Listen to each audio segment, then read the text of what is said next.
11当前，因为社会发起爱心大用餐，福基湾展培雅服务处嘛发起寒暑假的中餐助动计划。对一开始的爱心义工妈妈开始，到现在凝聚了真侪爱心善心团体，包括国际狮子会300低湾区真侪分区，甲国友会赞助。10年来累积帮助超过3000位的学童，总计发了将近20万的便当。现在暑假就要来临，宜湾展培雅嘛特别感谢这群母后帮助善心人士加社团。今年是进入第11年，这10年来我们帮助的每年至少有350份的营养午餐，就等于我们这10年来有3000个孩子的受益。那我们总计我统计的。我内底拢总登记的，我们一共用了19万5千的便当，就是一共总共这10年19万5千的便当，那大概花费在我们大概600多万左右啦。大家所以我们大家都说，穷不能穷教育，苦不能苦孩子啦。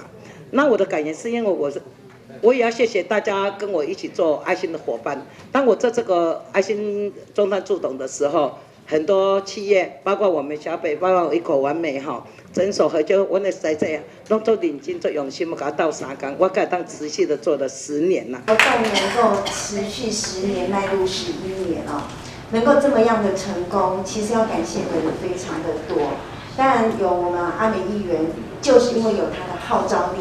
所以大家愿意一起出来出钱出力。那当然与会的嘉宾都是我们的经济的后盾。那除了我们这些所有这些与会嘉宾们、狮子会这些给我们的后盾之外我很感谢我们社会上有一些默默支持我们的一些善心人士。我觉得捐款不论是大额捐款或是小额捐款。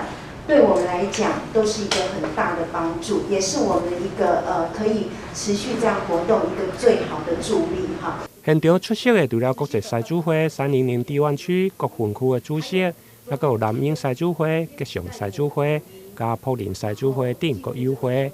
今年更加增加汽车驾驶员职业工会、新进强乐读协会、加一日完美牙医诊所等。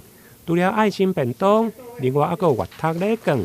加儿童的洁牙组，希望让学童吃的营养，另外嘛用来兼顾健康加阅读智能的增加。台南新闻林根采访报道。